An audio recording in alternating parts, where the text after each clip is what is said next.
And while there, I met the kids, the children or the daughters to the then president, the late Professor Bingwa Mutarika. So these days I got into my suit. I had managed to acquire some 2 or 3 suits. Mm-hmm. So I got into my suit and off I went to meet the president. But in this case, I was going to meet the father of, of Dua. But when I got there, president is always a president. Yeah. So, of course, that was my very first time in life to get into a state house. Wow. Wow. Meet Ricky Kimani. 20 years ago, he left Kenya to go to South Africa in search for greener pastures. While on the road to South Africa, he got to Malawi and never proceeded with his journey. How did he end up here? Why did he end up here? I caught up with Ricky at one of his businesses here in Lilongwe to share his inspiring story and experiences living here in Malawi. We are here with Mr. Rick Obariako. Should I say Muribwanji? Zote ni sawa. How do you respond to Muribwanji? Muribwanji, you respond Ndiribuino, Kaino. It is like, how are you? I'm fine, and how are you? Ndiribuino. All right. So, Mr. Rick, it's quite interesting that you actually decided to come here 20 years ago. I know a lot of people would be very much interested to know why. Like, how did you end up getting into Malawi and being here for over 20 years? Mm-hmm. Well, 20 years, I may not have known about 20 years then. But my short story is that there's a friend of mine who had invited me to go to South Africa. He told me there was a job, a graphic design job. So I was supposed to go to South Africa. However, I decided to take a road trip while I'm going to South Africa to see what Africa is all about. So I was in Tanzania, I was in Dar es Salaam for 2 weeks. I asked them, where can I get buses that are proceeding to South Africa or Johannesburg? And I was thinking that I was going to go through Zambia. They said, no, you better go through Malawi, it is shorter. So after 2 weeks in Dar es Salaam, I traveled by road from Dar es Salaam to Lilongwe. I come to Lilongwe and I decided, let me see Lilongwe. Of course, while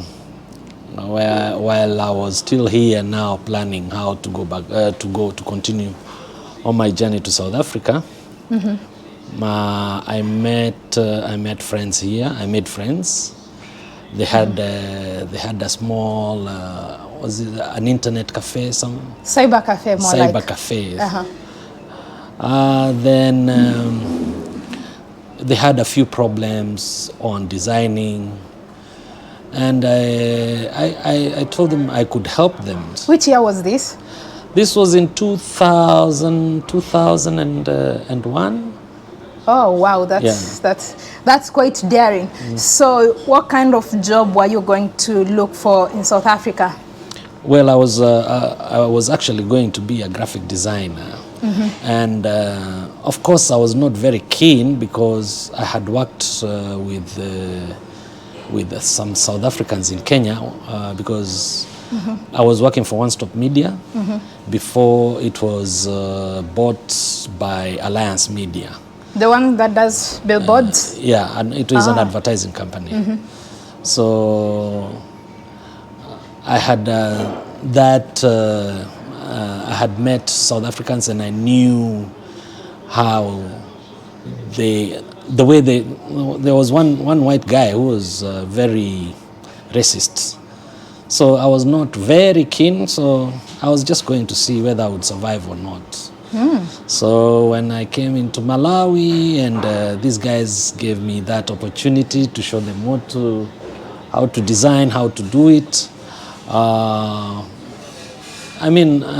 ended up forgetting about my trip to South Africa. Okay, why? You were helping them print the cyber editing, graphic design and all that. So why did you forget the trip? Was it like a long term? Did they like employ you or get you a job or something like that? Of course, I tend to appreciate more the opportunities that I found here, because I was kind of initiating something that they had not done. So when it became apparent that I was kind of the one initiating, and also they could bank on me, they could get me customers, they could give me, we could share the commission, they would invest probably. I didn't have the capital then, because the capital that I had was my money for my trip on to South Africa, so I didn't want to spend what I had. So we would share the profits. And when I look at the profits and I said, where am I going? Why can't I just... You're making good money here. Yes. Why? Because after all, you're going to look for a job. Yeah. Then while I was still there, I started by designing these business cards, laminating them. I would do 50. The money was good, actually. I would do 50. A customer would come there and say, I want 20, I want 10. And I would charge them handsomely. All right. Then while there, some guys from an NGO, Center for Human Rights and Rehabilitation, they came and they said, would you be able to design our magazine? That magazine was known as Democracy Forum. I said I may want to look at it. And they brought it. By that time, I had a PC. I had already bought my own PC. Oh, wow. I had my own printer. So, and these guys, they were kind enough to give me, in the cyber cafe, a corner. I had my PC, my printer. So they brought it, an electronic copy. I looked at it. No, I told them, no, let me change this design for you. I changed the design. They liked it.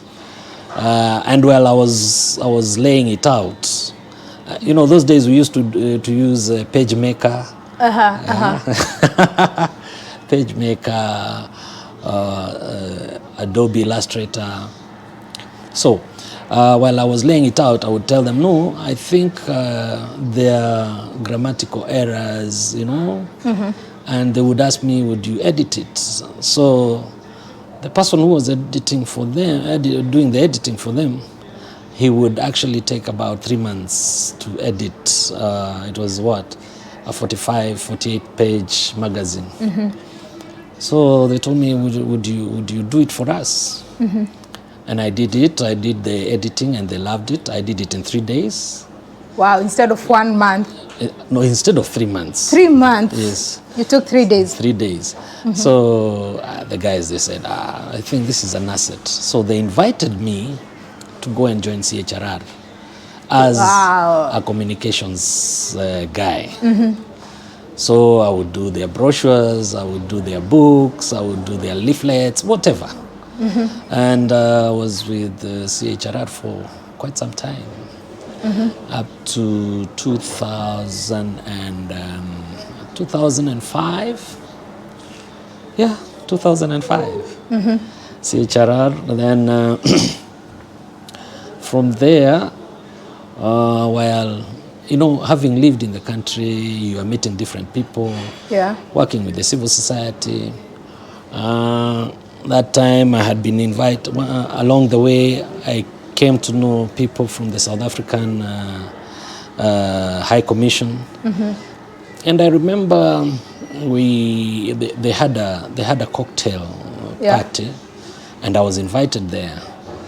And while there, I met the kids, the children or the daughters to the then president, the late Professor Bingwa Mutarika. And on introduction, oh, what do you do? I know I deal with mass media and communication. I introduced myself. He said, oh, we have a newspaper, but it is giving us a lot of problems. Mm-hmm. I said, well, if you're interested, I can look into it and we see where you're going wrong. Mm-hmm. And probably we could see how we can help each other. Mm-hmm.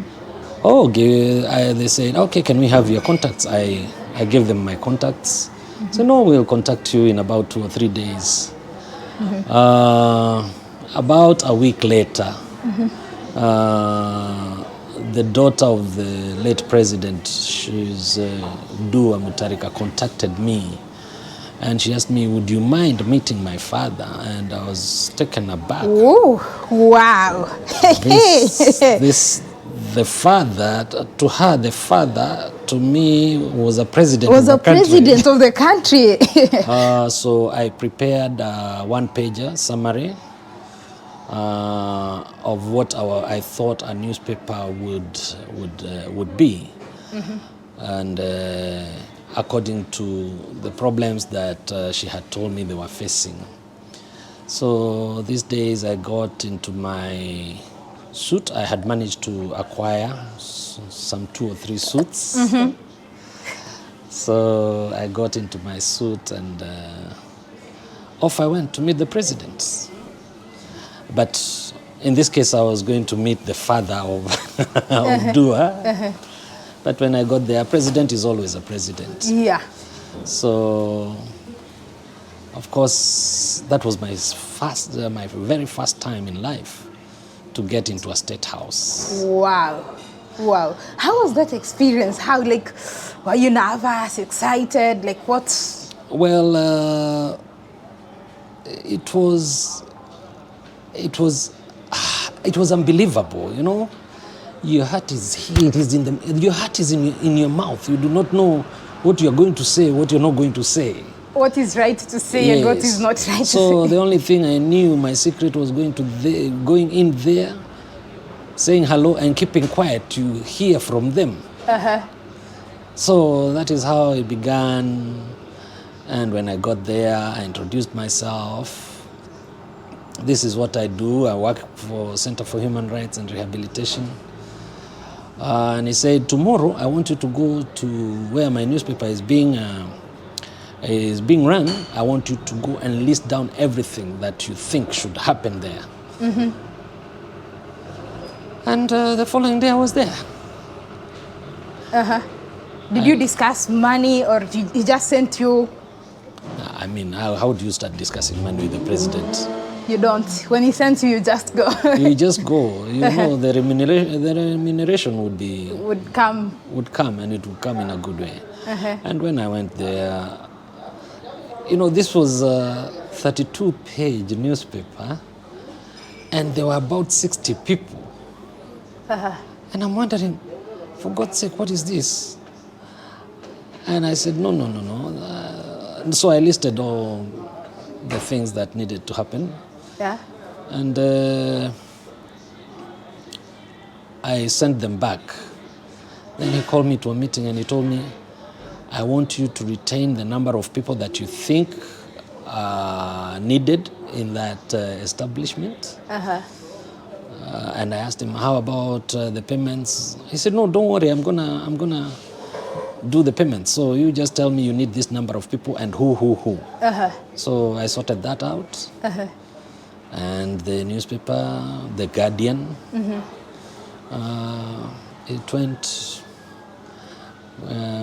we changed the design.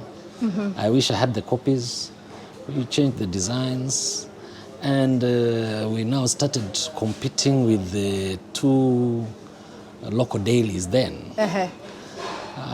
And you know, having come from Kenya, I would look at our newspapers and say, we can take this design, we can take that design. Uh-huh. So we really improved to a point where Guardian became a force to reckon with in Malawi.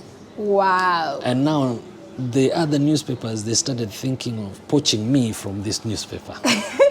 They knew you were the one behind it. Yes. Uh-huh. I really thank God about that success. But in 2009, I decided to leave to go and look for other greener pastures. Of course, greener pastures are so many in Malawi. But there is only one thing I always tell people. Yeah. When we talk about greener pastures, you also need to think about the water bill. When you see a greener pasture, think about also the water bill. So, greener pastures in what? Consultancies. I would do consultancies. Till today, I still do consultancies for various institutions, especially in human rights, NGOs. How do they communicate? How do they, dispense the information that they want to? Yeah, basically that is what I do as a side business. Okay, that's very interesting. So you do consultancies, but then now you also, how did you get to the hospitality industry? Well, I got together with my friends and we decided what can we do. And one time we decided we are seeing a gap here because there was a place that we would frequent, and the service was so poor. So we would ask each other, when you come here, the kind of food you eat, the drinks that you partake, the beverages, how much money do you spend in a month? And we looked at the amount of monies that various friends were spending. So 6 of us, we said, okay, how about if we got our own place? We can go there, sit and have nyama choma, invite a few friends. Then probably from there, we see we can just have a private members club. So that is how I got into the hospitality industry, and or rather, that is how Baraza was born, whereby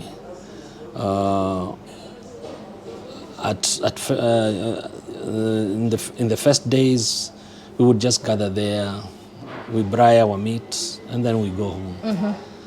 Then friends started coming, and they would say, no, why can't we continue? The one who is having an alcoholic drink, they are going to have the alcoholic drink. The one who is having tea, they are going to have their tea. And there we were. So you actually didn't think, initially when you started it, you didn't imagine that you're going to have this place like a restaurant and bar, a lounge. It was just a place for you to meet up with your friends. Yeah, I mean, we didn't have a particular place whereby people could go sit, discuss. And I would surprise you, the kind of friends that I get to meet, or the kind of people that I get to meet, or who are my friends today, most of them are working in international organizations. They are top officials in civil service, in government. So at least at the end of the day, we needed a decent place to sit. Yeah, so basically that was it. And actually, Baraza in Chichewa means a veranda. A veranda. Yes. While in Swahili, it is a place where wazee elders meet. Committee of elders. Yes. So that is how the name came up. Yeah, veranda, a place to sit. Baraza in Swahili, where elders meet. Yes. So this is the place. Yes. Do you miss Kenya? As in terms of what? Like 20 years. Do you ever feel like, okay, at some point I'm going to go back and stay in Kenya? Reality is, I go to Kenya. But these days, not as often as when my mother was alive.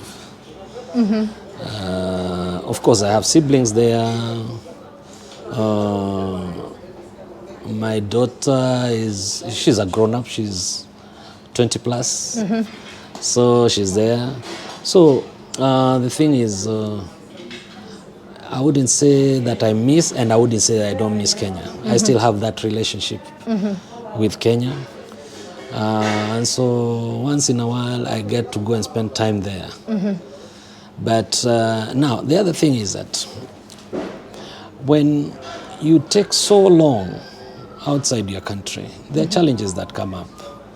And the challenges come in terms of, like here in Malawi, if I were to tell somebody, can you lend me 5 million kwacha, all right? To you, it may sound substantial, that is about 500,000 shillings. Yeah, 500,000. All right? In Kenya, if I were to tell somebody, lend me, okay, here in Malawi, it would happen.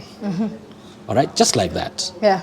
In Kenya, people have gone to school with my family members. If I told them, lend me 500,000, the first question is they ask me is, how are you going to pay? You don't live here. So those are the challenges, and especially people in the diaspora are facing.